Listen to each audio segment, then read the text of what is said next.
but I'm on one.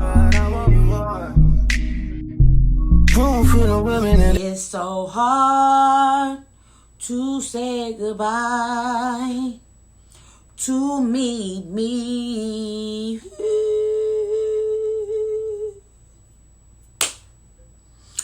If you don't know by now, I have decided to step down from being a top badge on the Meetme group, Meetme platform.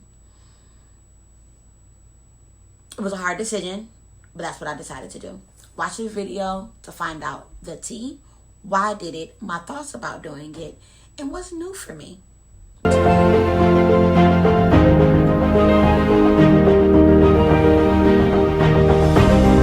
Hey besties, and welcome back to my channel. If you don't know who I am, I'm your girl. Can I be your best friend too? Because I already know you got a best friend. I just want a best friend too. Now this video right here is very bittersweet.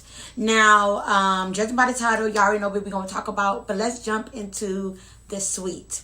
For starters, congratulations to me. I have been a streamer now going on 5 years, over 5 years, and it has been a pleasure to be a streamer. I didn't think that this was supposed to be the outcome. When I first started being a streamer, it was COVID, it was something to do, and it was fun. I just broke up with my ex, with my dude at the time, whatever, and streaming for me was a rebound. It was just something for me to do. It was something for me to go live every single day and talk to somebody and vibe with somebody. And it wasn't, for me, it wasn't about the diamonds, it wasn't about the money, it wasn't about how many people I had in my life. It literally was just about comfort and security for me. Somebody I can talk to, people that I can vibe with, people I can connect with. At the time, we talked about COVID, we talked about, Trump and Obama, and we talked about life and lessons, and we talk about women and men and just great debates. And that is what made me become a very successful streamer. While being a streamer, it has had its goods and its bad. It has had its ups and downs, its highs and lows, just like anything. And I'm gonna be honest with you, I think I've had more highs than lows, but best friends definitely had her shares of lows. I've had the pleasure to make authentic friends. I say this in the streaming world, when you become a successful streamer, when I tell you there's not a couch that I cannot couch surf on if I needed to. No matter, and the funny thing about it is, no matter what state or what city I am in, I know somebody. In different countries too, whether it's Canada or is the UK or Australia, Germany. Like, I know somebody from everywhere because of the business that I've been in. Because one thing about being a streamer is you get the opportunity to meet people that you would never truly give a time of day, talk to them at the grocery store, talk to them at the bar, flirt with them. Literally, you get a chance to meet a person authentically for what they are. Because if you stay in their life long enough, baby, you will find things that you literally was hoping that you didn't find. Because literally, people are staring at you on the screen all day. And that was one of my biggest fears. What about if I stream and I do something that is distasteful or somebody didn't like? When I was first starting off, I literally just tried to be my authentic self. Because my mindset was, if I ever blew up, I never wanted somebody to call me fake. I never wanted somebody to say, oh, you changed. That has never been something I never wanted anybody to do or call me out on. So me being my authentic self was something that I pride myself on. And like I said, meeting so many dope people along the way has been amazing. To say the very least. And I am like one of them people that have like very good memories. So like, I remember like my first gifts. I remember my first, like my number ones all time that held the number one spots. I remember them all. I remember, the people that throw me dragons. Like, I remember they're all like, when I tell you POF don't owe me nothing. Shout out to the Meet group, which is part of Meetme, part of Scouts, part of Tag. They don't owe me nothing. But shout out to POF for allowing me to lay my foundation with them. And whenever I felt like I was going to fall within the foundation, I always felt like I had people like Janet, who's been with me since the beginning of my streaming career when I was just a Black VIP. So she was with me before I became a top badge. And baby, when I tell you, it's nothing like being in a journey like this and having genuine support behind you. So over the 5 years that I've been a streamer, I'm going to tell you this, to say the very least, I have grown so much. When I first started being a streamer, I was 33 years old. Now I'm 38. My daughter was 7. Now she's 12 going on 13. So when I tell you the journey has been journey, I started streaming in California. I now live in Texas. Like when I tell you the journey has been one heck of a ride, to say the very least. And then another thing too is also my 4-year anniversary in being a full-time streamer. So what is a full-time streamer? A full-time streamer is a person that streams for a living. So I have streamed for a living for 4 years. So the first year that I was streaming, I had a job, and then my father passed away, and then I decided to go full-time. Now, I knew that I was jumping off the ledge in an unknown territory that I knew nothing about. But it was so fresh, it was so rewarding, it was so me. Even when I was a little girl, I always wanted to be like an inspirational speaker. I always, right before COVID, I was tapping into the life coach business. And it was, streaming for me allowed me to kind of do those things. And even though they weren't necessarily paying for my service, it was rewarding to just see how many people I was able to touch or was able to make me feel good in the process.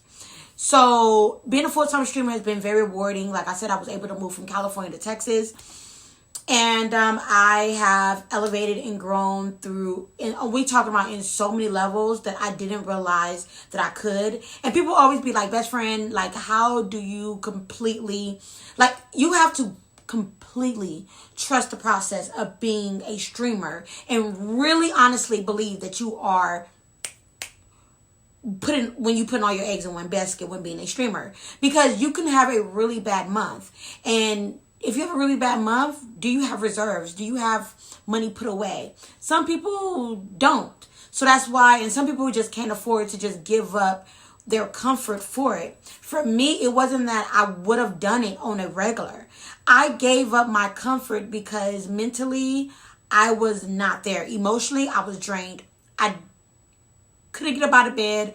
I was literally needed a Hail Mary, and streaming was that for me. Not only did I lose my not only did I lose my dad, but I also lost, my child's father lost a good loved one that also touched me very deeply a couple months after that. And on top of that, me losing my ex. So it was like I was grieving after grieving after grieving after grieving, and I literally just needed a break.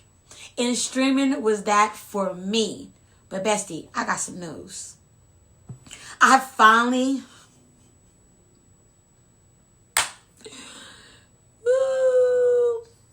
not gonna do it. Okay, this is a little bit emotional for me. But I prayed about it. I talked to God about it. I asked God to give me a sign. I asked God to laid on my heart what I needed to do. If you know, or you've been following me for a minute, I've talked about my journey with Plenty of Fish, which is POF and our POF, and you know, that disappeared from my life back in August when the app went down. And from then, I have definitely been trying to seek my feed and find a strong foundation in the Meetme world. And unfortunately, I don't feel accepted. I don't feel included. I don't feel like, respectfully, the Meetme group understands really what it feels like to make sure all their TBs, which is top badges, are completely included in making us feel special. And, you know, it's not that.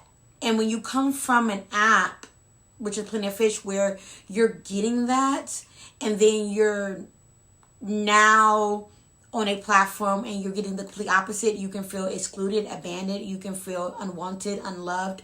And I've been feeling like that for months, to just say the very least. And I'm going to be honest with you, I've still made my 80K, which is your bare minimum being your top badge. I've still held the top badge. I've still done all the requirements. I've still done the work.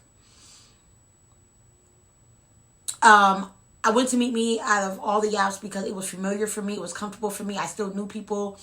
The vibe was still there, and I still felt confident about the app altogether. Unfortunately, after praying and really thinking about my next move, I just said, I don't want to wake up the next 2, 3, 4, 5 years and still be a streamer on a platform that doesn't see me. And so if you know, then you know that I've been streaming on TikTok for a minute. And TikTok for me is refreshing, is different. It doesn't really feel like I'm a streamer per se.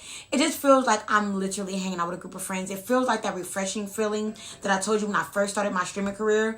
It feels just less pressure. It just feels exciting when I go live. And I'm getting the reciprocant of love. And it's not even about the diamonds for real. It's just really the zen. I finally found something that makes me excited to stream. On Meetme, I literally would dread streaming.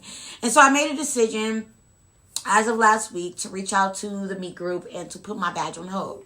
Now, when you're a top badge, you get an opportunity to take like a vacation, which you like take a pause. We put your badge on hold. So I asked them to put it on hold for 3 to 4 months where I can just figure it out. So it may not be farewell forever, but right now it's a farewell. I need to get my mental together. I know that if I ever go back, that I will be okay. That, you know, in my mindset, I'm like, once a top badge, always a top badge. So my mindset is I work my butt off for it. When I asked other people opinion about me dropping my top badge, their biggest thing was, best friend, you've worked your butt off for this badge. Like, you've done that. But I do agree with them. But I feel like I've done that when it came to Plenty of Fish. I feel like it was worth it. Being on solely on the Meet group and with under the umbrella of Meetme, it's not giving that I'm working hard for nothing besides a diamond goal. Because my diamond goal is 200 million and I was super close before the app split, but whatever. It's just a lot. And even coming and making this video, I have been dreading to make this video for, like, mind you, my 5-year anniversary was back in March. My 4-year anniversary was back in April. It's about to be May. And I've literally dreaded making this video. Because when I didn't want to be super emotional about it, and I wanted to make sure I was making the right decision for me. I wanted to make sure that I literally could walk out on faith in this new journey. And when I reached out to a couple of my friends in the Meetme, POF, Scout, Tag World, they all literally said that, best friend, I'm rooting for you. You know, do what you got to do. You got to do what's best for your daughter. You got to make sure that, you know, go back to school if you want to. Go back into the work field if you want to. Work into, put 100% into your YouTube. All these things. It's been nothing but great responses and great advice.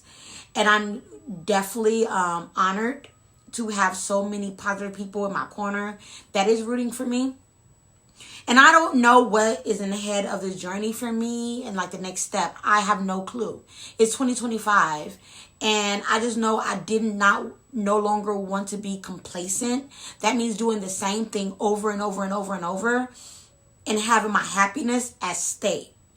When you are not completely happy in doing the thing that once made you happy, if you stay in it, it becomes insanity. But if you decide to move on, then you're making yourself happy. And that's all that. And the crazy part about it is a lot of my friends in the streamer world that were top badges, they also too walked away from being a streamer. A lot of them, these were the top 5 things that I've heard from them. 1, they're over streaming. 2, they want to get back to real life. 3, they're not into being a streamer no more. 4, Meetme doesn't feel, or any other platform they're going to have not felt like the same. Like the app just doesn't feel the same. And last but not least, they're just like, you know what? how am I supposed to be an amazing person? Like when you look at yourself long term, I don't see myself putting Meetme on my resume. You feel me? I feel like I've done all the great things. Yeah, like I said, the goal was to get over my 200 million diamond, which I have not yet. I think I'm at like 166 or 167. I'm still top 100 of the app all time. I think I'm like top 62, which is a great number to be. You know what I'm saying? I've hit crazy milestones on the app. I've got every dragon on the app. I've dropped many dragons. I have millions of diamonds on people boards. I have my supporters have been amazing, whether we're on good terms, bad terms, indifferent, whatever the case is. I do not take back anything that I have learned or failed when it comes to being a streamer. It have literally set up a foundation for me to now dive into honestly being a content creator and honestly doing this thing that I've been wanting to do. And that is to be a voice and really walk in my truth and to be authentically what I am and who I am. It's the thing that made me start streaming. And I feel like it's the thing that is going to make me take off when it comes to the content creator world. So watch out. I've been a YouTuber now for 2 years. And shout out to being a streamer, because they have helped me support my page and to help me with my subscribers and help me do so many wonderful things. I would not take back being a streamer for the world. Someone said, do you regret being a streamer? When it comes to my love life, maybe. But at the end of the day, I also feel like being a streamer have stayed me out of trouble, because I'm not in the streets. I'm in a home. I'm in the comfort of my home. I'm streaming. I save money. I'm making money I'm making more than I'm spending money. And when I am spending money, I can really spend the money instead of penny pinching. Me and my daughter, we have not missed a meal. We literally do very well. Have I ever had rough days? Yes.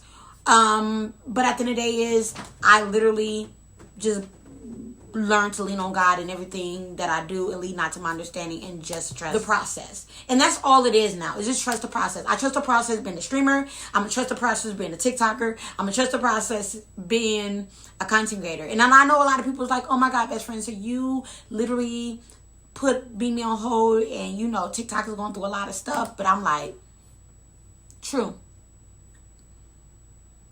But if TikTok goes under, I can always go back to Meetme. But I feel like, how can I honestly give TikTok my complete all to see if I could be a successful TikToker if I don't give it my all? I have never given TikTok my all, but I've been successful in TikTok. Does that make sense? Anyways, y'all, happy 5th anniversary to me. I can't believe that we are here. Have no fear. But I ain't gonna lie. I'm laughing now and singing about it now, but I ain't gonna lie to you. I've cried about it. I ain't gonna lie to you. Sending that email to Meetme, woo, and pushing that send button was a lot. Because it was like, okay, I'm gonna be honest with you guys. I'm gonna be 100% honest with you guys. I don't see myself ever going back to Meetme. I ain't gonna lie. Like, I've had a talk with my daughter about, maybe going back into the work field for at least a year. I've had a talk with a good friend of mine about doing what I'm doing on TikTok and just going back to school, so that way I could, get a associates in like business or communications. So I've thought about doing that also, right? But I don't know. I just feel like I'm a rock star. And no matter what I do, I think I'm going to excel at it. And what the story is, don't be afraid to be you. Don't be afraid to be genuine. Don't be afraid to be successful. And I'm not saying I've made crazy amount of money, but I'm telling you, I made a nice amount of money being a streamer in the last 5 years. And I don't take that back, to say the very least. It's been good. And it's so crazy because people always ask me, best friend, how much have you actually made? And da-da-da. And I didn't get out my business. Just know that 2 years in a row, I have made over 6 figures. And it has been a blessing. Because the first time I ever made six figures, I was working in real estate. And so being able to make that in streaming, I mean, honestly, people think that you cannot make a killing on being a content creator or a streamer, but you can. You definitely can. So what is next for Best Friend? I don't know. I guess you gotta tune in. Do you love me? Do you want me? Are you gonna that's the way I like it? Wiping them down for me, niggas. That's the way I like it. I'm 30 for 30, I'm 30 for 30, I'm 30 for 30, I'm 30 for 30. That's the way I like it. So if you want to sit at I run it up, whiskey up.